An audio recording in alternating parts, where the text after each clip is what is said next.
Hi guys, welcome to my channel. ఈరోజు నా topic వచ్చేసి ఒక ఇంట్రెస్టింగ్ టాపిక్ అనే చెప్పుకోవచ్చు. ఇది చూడ్డానికి లైక్ చికెన్ ఫ్రైడ్ రైస్ లాగా ఉంది కదా, కానీ చికెన్ కాదు, ప్యూర్ వెజ్ ఫ్రైడ్ రైస్ అనమాట. ఇది వచ్చేసి ఆయిస్టర్ మష్రూమ్స్ అంటారు కదా, అవి నార్మల్ మష్రూమ్స్ లాగా ఉండవు. ఇది చూడడం నేను కూడా అదే ఫస్ట్ టైం, బట్ చాలా ఎమీగా ఉంది ట్రై చేసిన తర్వాత అయితే.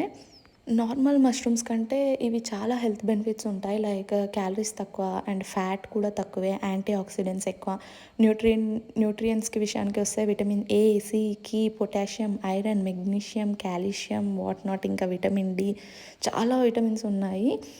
ఇక్కడ బ్లడ్ షుగర్ తగ్గిస్తుంది, కొలెస్ట్రాల్కి హెల్ప్ అవుతుంది అండ్ ఇమ్యూనిటీ సిస్టమ్ని కూడా పెంచుతుంది. ఇవి చూడడానికి ఇలా ఉంటాయి అన్నమాట. వీటిని తీసుకొని నీట్గా ఉప్పు నీళ్ళల్లో వేసి కడుక్కోవాలి. నేను ఇవి కంప్లీట్గా 83 గ్రామ్స్ తీసుకున్నాను. ఒకవేళ వెయిట్ మిషన్ లేని వాళ్ళు ఎలా తీసుకోవాలి అనేది కూడా లాస్ట్లో చెప్తాను.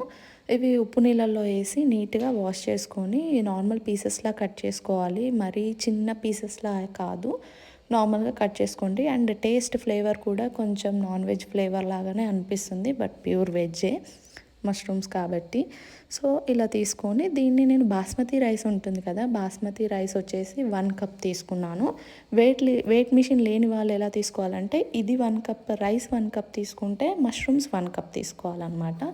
సో అలా ఈక్వల్ క్వాంటిటీలో తీసుకోవాలి. వెయిట్ మిషన్ ఉంటే 1 కప్ రైస్కి 83 గ్రామ్స్ తీసుకోండి. అండ్ స్ప్రింగ్ ఆనియన్స్, ఉల్లిపొరక ఉంటుంది కదా, అది కొద్దిగా, అండ్ ఒక క్యారెట్ తీసుకోండి.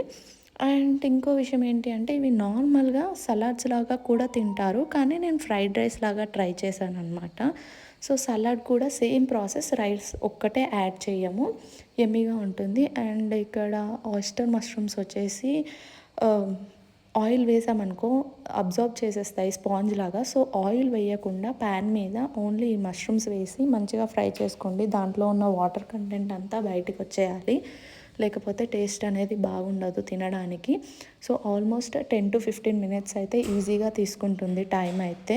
ఎందుకంటే ఇవి ఫ్రై అయ్యి గట్టిగా అయిపోయి దాంట్లో ఉన్న వాటర్ అంతా బయటకు వచ్చేయాలి కాబట్టి మీడియం ఫ్లేమ్లో పెట్టి కలుపుకుంటూ ఆయిల్ వేయకుండా నార్మల్ ప్యాన్ మీద ఫ్రై చేయాలి. ఇక్కడ చూడండి వాటర్ మీకు కనిపిస్తుంది.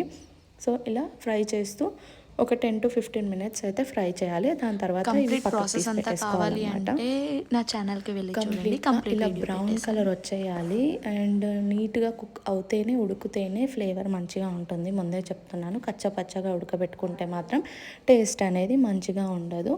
సో ఫైనల్గా ఇలా ఉడికిన తర్వాత దీన్ని పక్కకు తీసి పెట్టుకొని అదే ప్యాన్లో కొద్దిగా ఆయిల్, మరీ ఎక్కువగా యాడ్ చేసుకోకండి, దాంట్లో జీరా